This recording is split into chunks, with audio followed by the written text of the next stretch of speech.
¿Y de dónde consiguen esa granada? Sabrán los policías que fueron los que lo encontraron. ¿De dónde sacaron una granada? Creo que era la policía también. ¿De dónde tienen todo ese arsenal? El armamento, las granadas, ¿de dónde? Pregúntale al gobierno. ¿Quién? Al gobierno. ¿El gobierno te ha dado las armas? Sí. Yo le envié a AP información relativa a las propiedades que está vendiendo la esposa de Gustavo Gorriti, 6 propiedades, cada una valorizada en por lo menos $1 millón, no es broma.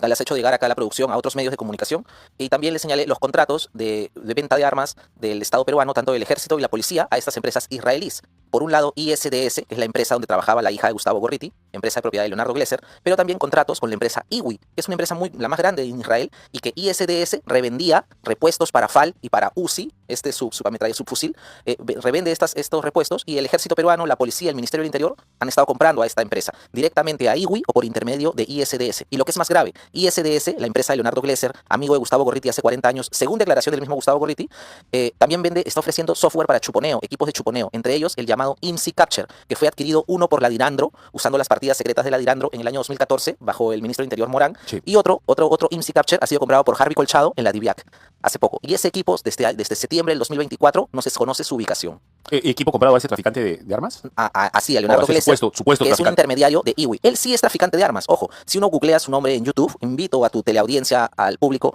que googlee el nombre Leonardo Glesser en YouTube y va a encontrar hasta documentales sobre él. ¿Por qué? Porque en Brasil, la empresa de este señor ISDS ofrecía servicios de protección para el Mundial, para las Olimpiadas, ¿no?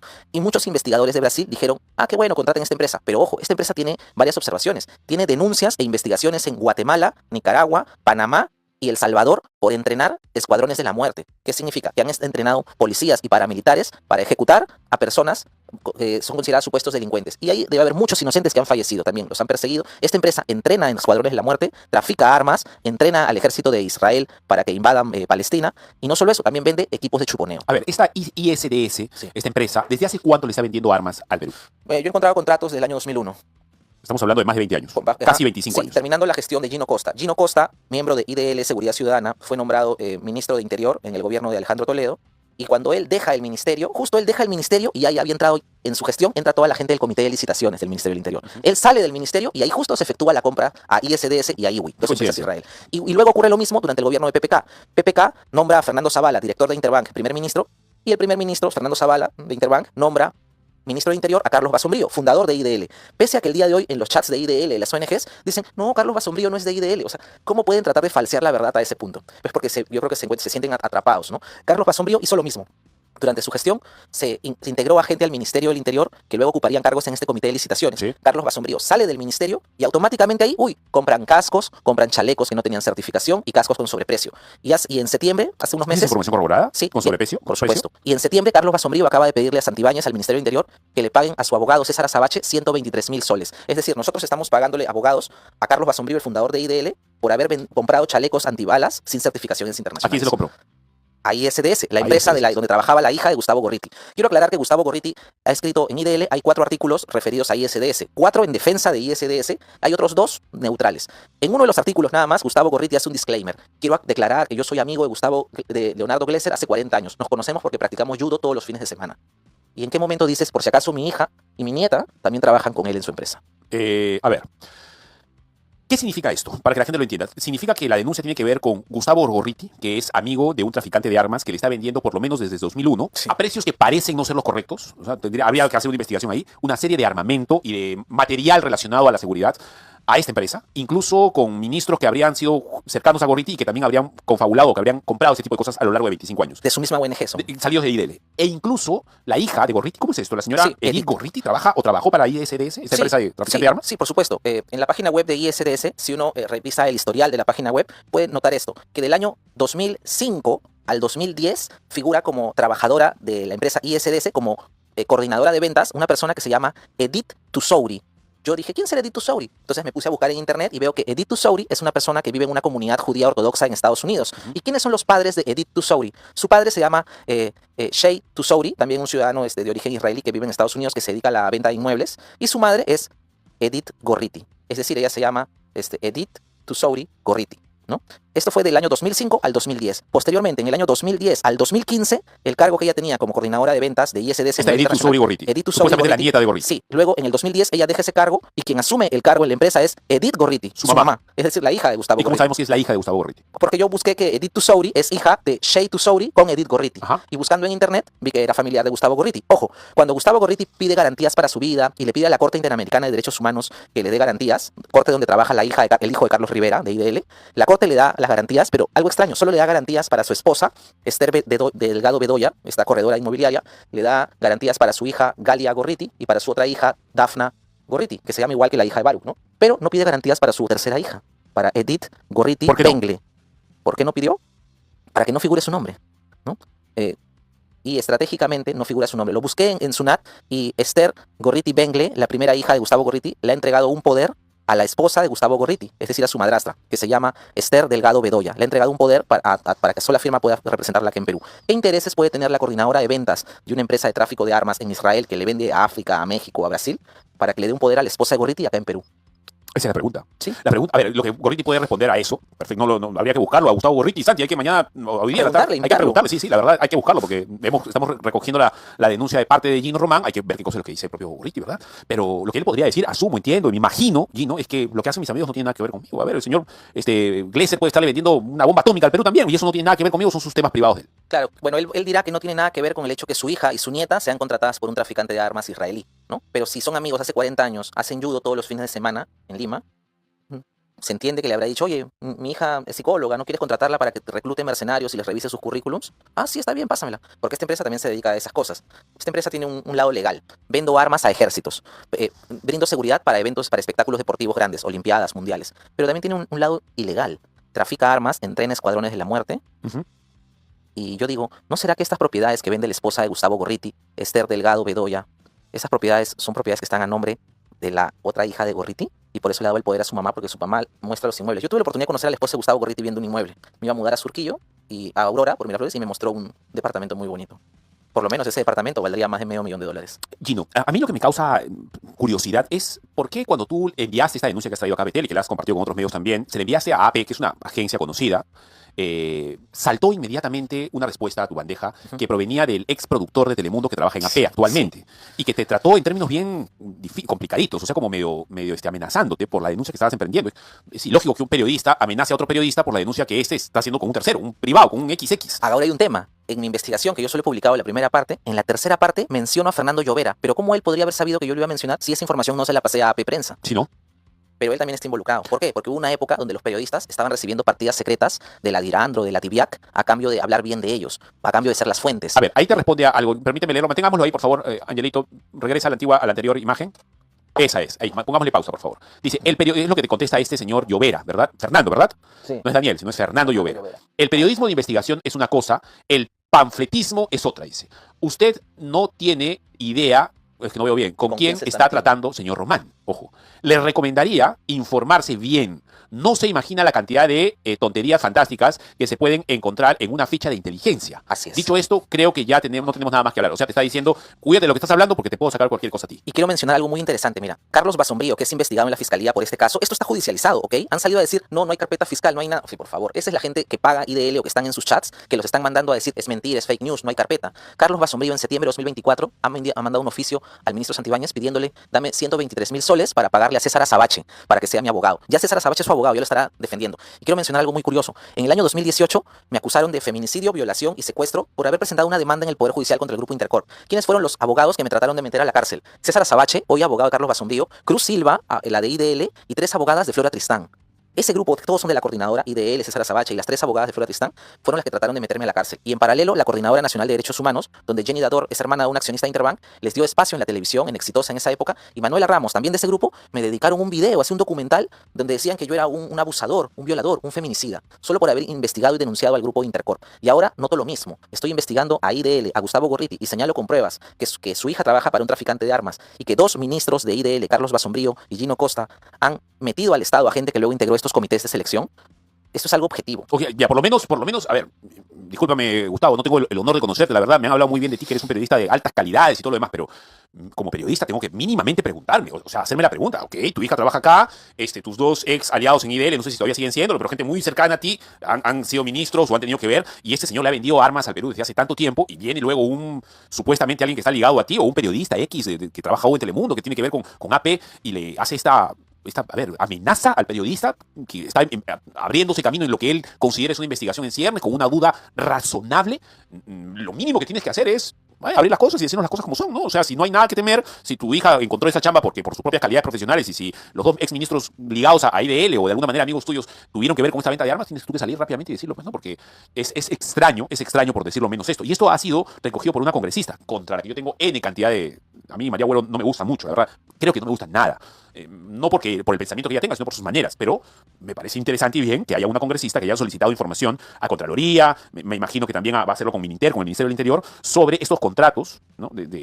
Ligados a gente relacionada a Gorriti y a una mafia de tráfico de armas, que no es poco. Así es, sí, es bien grave. E incluso recientemente había gente cercana al ministro Chávez Cresta que empezó a atacarme en mi cuenta. Yo lo reconocí porque vi que hacían publicaciones a favor de Chávez Cresta. Entonces, como vi que me estaban atacando, yo dije, oye, qué raro, Chávez Cresta también está en mi investigación. ¿Por qué? Porque en el año 2020, el hermano de Chávez Cresta era el encargado de compras, Óscar Chávez Cresta, el ex ministro de Defensa. Claro. En el año 2020, su hermano era el encargado de las compras del ejército. En el año 2020, ISDS, la empresa de Leonardo Glesser para la que trabajaba la familia de Gustavo Gorriti, hace una publicación en su web. Vendemos repuestos y municiones de fusil Galil y Uzi, directo de fábrica. ISDS dice, te vendemos directo de fábrica. ¿Cuál es la fábrica? IWI. ¿Está bien? ¿Y qué ocurre? En esa época, en el 2020, el 7 de diciembre, el Estado peruano firma sin concurso directamente con IWI, véndeme repuestos de fusil Galil, ¿ya? Por $57,000. Firma el hermano de Chávez Cresta con un representante de IWI. 3 días después, Gustavo Gorriti hace un podcast y invita a Chávez Cresta. Es decir, tú me compras armas de Israel, yo te levanto en mi programa, te hago un ministeriable. Y Chávez Cresta fue a la entrevista con Gustavo Gorriti. Pequeñas coincidencias. ¿Cómo fue esa entrevista? Una entrevista echada, donde hablaban de cómo mejorar, qué hacer por la pandemia. O sea, se ve cuando una entrevista es armada, pues, ¿no? No es rigurosa. ¿Te parece si no vamos a hacer una pequeña pausa y empezamos a hablar de otras cosas ligadas a Gustavo Gorriti? Porque tú tienes buena memoria y quiero escarbar un poco en ese personaje, a ver qué otros bemoles le podemos encontrar. Por supuesto. Vamos a una pausa y regresamos. Bien, estamos aquí en Betel Radio, 100.1 FM con Gino Román. Vamos a hablar ahora de Gustavo Gorriti. Nos ha traído una denuncia seria y muy preocupante. Gino Román, que es director del Centro Equidad. Es una ONG, ¿verdad, Gino? Sin fines de lucro que nos dedicamos a investigar y a denunciar a grandes empresas, los abusos de los bancos, de las inmobiliarias. Pero nosotros denunciamos sin dinero de la cooperación internacional y le hemos ganado a Gloria. O sea, si te abro tus récords mensuales de USAID, no vas a ver... No, yo no tengo. Por eso, sí podemos las asociaciones, sí, claro. Sí podemos denunciar con esta nueva ley que ha salido. Es mentira lo que dicen. Lo que ocurre es que esas ONGs de IDL, la coordinadora, están acostumbradas a dobletear con los fondos de la cooperación. ¿Cómo hacen esto? Por ejemplo,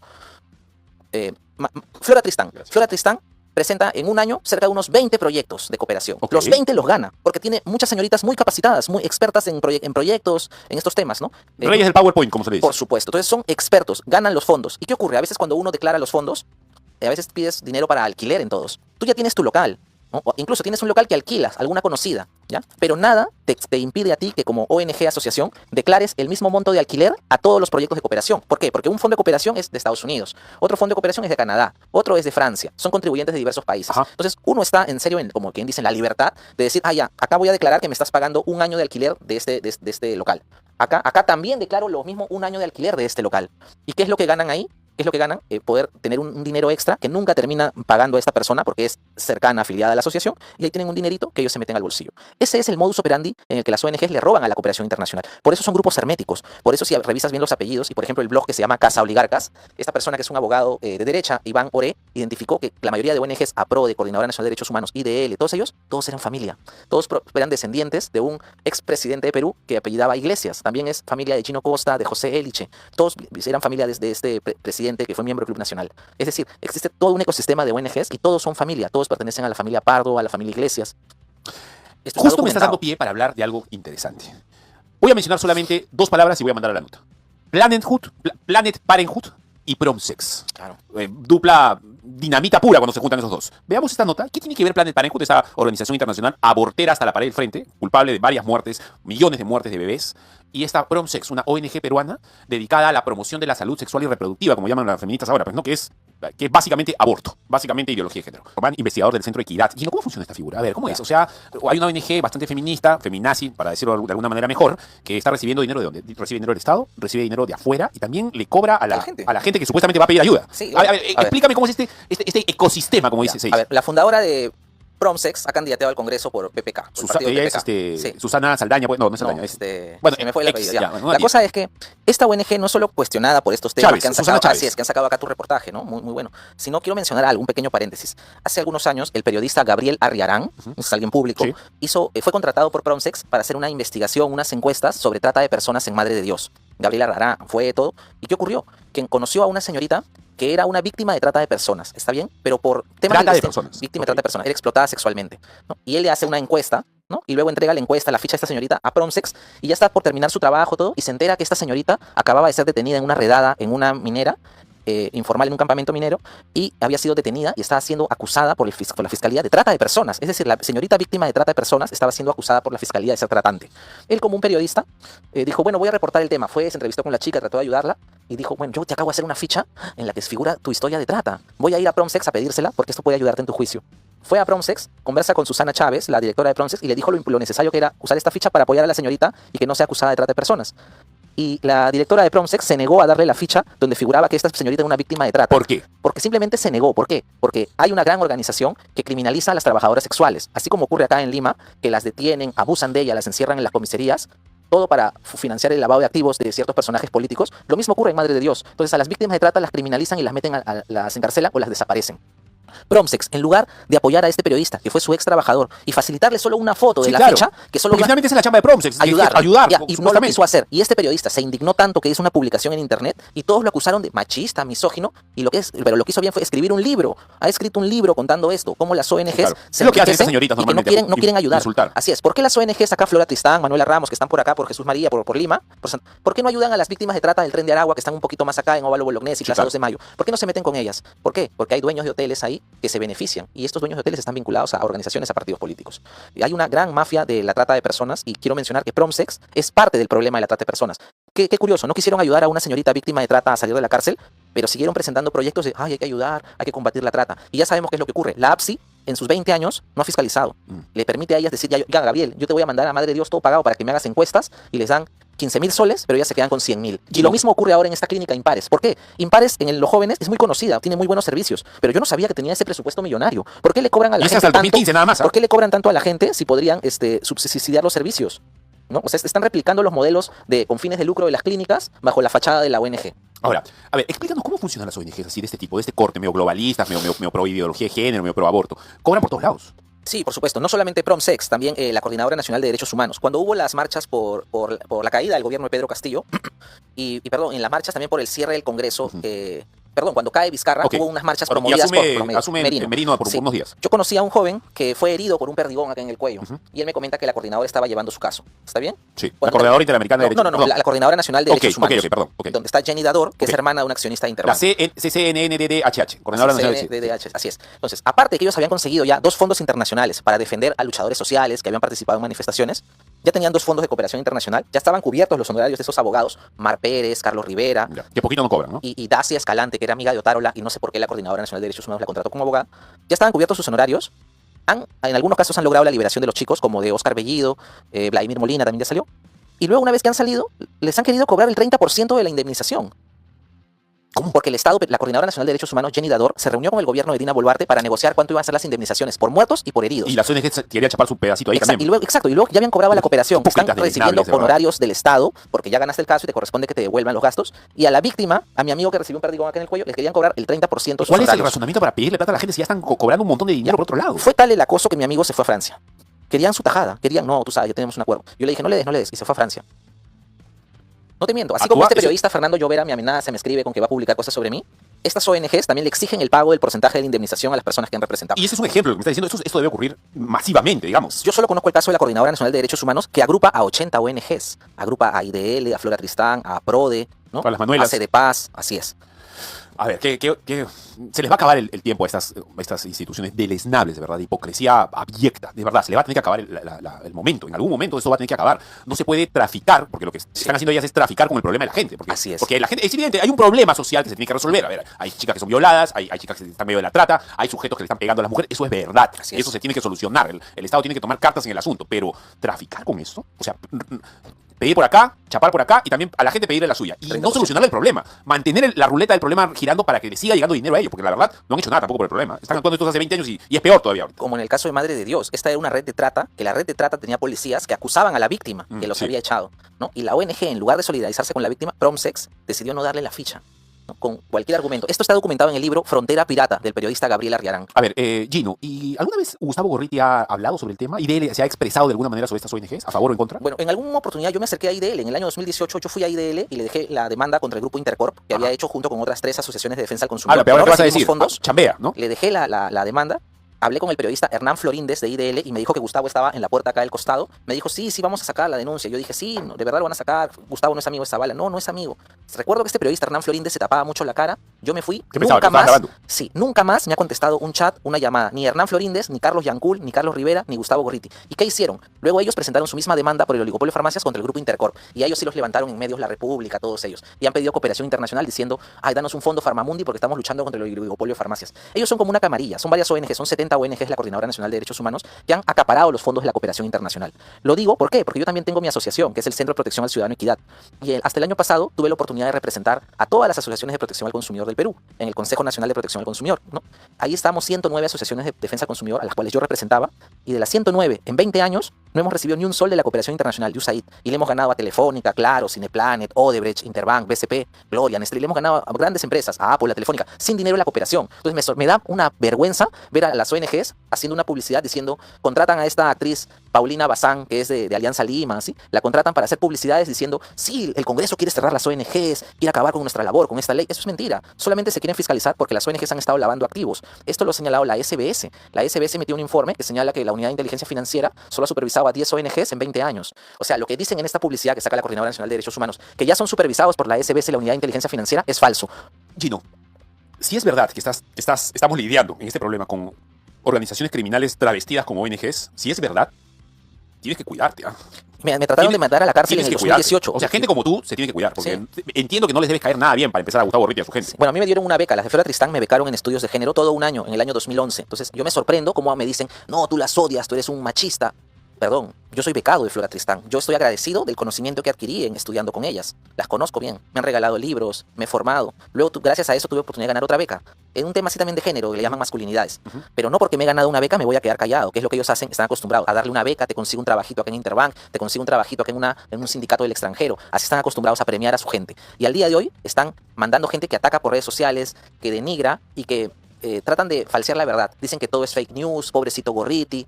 Y el mismo Gorriti ha salido a victimizarse, a decir, yo soy víctima de la más grande, del más grande complot. No, creo que la víctima del más grande complot fue Jesús. Y en tiempos recientes, creo que fue Pedro Castillo. Recibió un gran cargamontón de antes que iniciara el gobierno y en el gobierno. O sea, el daño que le están haciendo los ataques a Gustavo Gorriti, por esto que controlaba el Poder Judicial y la Fiscalía, lo tiene bien merecido, porque no es normal que un periodista, amigo de un traficante de armas, que le vende armas al hermano Chávez Cresta, a los ministros de Interior, a Carlos Basombrillo, Gino Costa y a sus seguidores, no es normal que un periodista tenga un asiento y su asistente tenga un asiento en la Fiscalía, como tenía Romina Mella y Gustavo Gorriti. Eres un hombre de izquierda, ¿verdad? Y yo quiero decirlo porque la verdad no estamos de acuerdo en algunas cosas, aunque nunca hemos debatido sobre el tema. Sería genial un día poder conversar, ¿no? Incluso quizá privadamente o públicamente, como lo quieras, pero no significa que no tienes razón en muchas cosas. O sea, hay que sacarnos de la cabeza la idea de que porque como el otro es comunista o como el otro es de derecha o como el otro es tal o cual, Todo es malo. todo es malo Así es. o yo tengo que ser un enemigo total de la otra persona. No es así. Pero ellos buscan No la es así. intransigencia para La vida aislar. no funciona así. Hay grises en este tipo de cosas. Estoy en desacuerdo pues, con lo que has dicho de Pedro Castillo. Yo creo que el señor no sé si es un delincuente o está muy cerca de serlo, pero más allá de eso, yo saludo la valentía que has tenido para enfrentarte a este cogollo de gente, e incluso también así como has hecho las cosas estás haciendo las cosas como Gustavo Gorriti, contra el cual hay que investigar, porque acá nadie es inmune, ¿verdad? No creo que sea cierto lo que el abogado Humberto Abanto ha dicho de Gustavo Gorriti, que es el único peruano con inmunidad absoluta en el Perú, ¿no? Creo que hay que investigarlo, pero también tenemos que hacer lo propio con estas ONGs, incluso con Intercorp. Así es. Y bueno, y estas ONGs mutan. Recordemos que IDL fue fundado por Carlos Basombrío, por Miguel Ángel Talavera Rospigliosi, que es el papá de esta chica Janet Talavera, del celular, Sí, que claro. nadie es Jefa intocable. de prensa del Ministerio Público en su Así, momento. su papá fundador de IDL, Miguel Ángel Talavera López, que en el año 2011 firma un contrato con el Poder Judicial para hacerle mantenimiento a sus ascensores por 800.000 soles. El fundador de IDL en el año 2011 firma un contrato para hacerle mantenimiento a los ascensores del Poder Judicial. O sea, no solo hacían capacitaciones, no solo presentaban, litigaban, también le hacían mantenimiento Le a los arreglaban ascensores. las máquinas del Ministerio Así es, Público. o ponían los micros ahí. En el año 2011 estoy hablando. Contrato firmado por el fundador de IDL, Miguel Ángel Talavera Rospigliosi, que ya han borrado de la web todo su registro. Para terminar, nos quedan 5 minutos, Gino. Quiero que me delinees en 2 minutos o en 3 minutos, si es posible, una personalidad compleja como la de Gustavo Gorriti. ¿Quién es este señor? Creo que es un agente del Mossad. ¿Por qué? Porque él tenía chacras en Arequipa y al día de hoy tiene cerca de 114 hectáreas en Ica, se dedicaba al negocio de las aceitunas y de un momento a otro le dijo a su familia, ¿sabes qué? Me voy a Israel, tengo la nacionalidad, quiero hacer mi servicio militar. Hizo el servicio militar y entre sus instructores estaba Leonardo Glesser. También hay otra persona que me voy a mencionar en la tercera parte de esta investigación, que es otro traficante de armas. Dentro de los instructores, creo que el instructor de paracaidismo de Gustavo Gorriti fue Leonardo Glesser. Ahí establecen una amistad en Israel y luego, por cuestiones de la vida, Leonardo Glesser se muda a Rosario, Argentina, y luego viene a Perú. Cuando él regresa de Tel Aviv, de Israel, luego de haber hecho el servicio militar, llega como un especialista en sendero luminoso, ¿no? Y hace reportajes junto con los Sinchis. Recordemos que Gustavo Gorriti ha defendido a los Sinchis, que es un equipo de policías que tuvo malas prácticas, Sí, claro. asesinaron personas, y Gustavo Gorriti tiene un artículo en los que los defiende y se nota la personalidad que él tiene porque tiene una formación sionista. ¿Qué es que sea sionista? En Israel, el gobierno tiene la ideología sionista, que es una ideología nacionalista radical que cree que los judíos son superiores a los cristianos, a los musulmanes, y que tienen el derecho de abusar de ellos incluso. Incluso hay sectas sionistas donde solo eres aceptado luego de haber realizado una estafa gigantesca contra los no puros, contra los no judíos. Y Gorriti tiene esa formación. Él tiene una formación sionista y luego de que conoce a este agente de la Mossad, que fue su profesor de paracaidismo, viene acá a Lima y se convierte en experto en sendero. Publica 5 libros y luego se recicla, luego se va a Panamá, ¿no? Se va a Panamá. Trabaja para un narco que era un banquero dueño del Dateland Bank, que es un banco que es investigado por lavado de activos, tanto de tráfico de marihuana como de cocaína en Panamá. El dueño de este banco ha sido investigado, el dueño de la prensa. Es el dueño de un banco y luego dueño de un periódico que contrató a Gorriti. Y también era sionista, Holzman se apellidaba.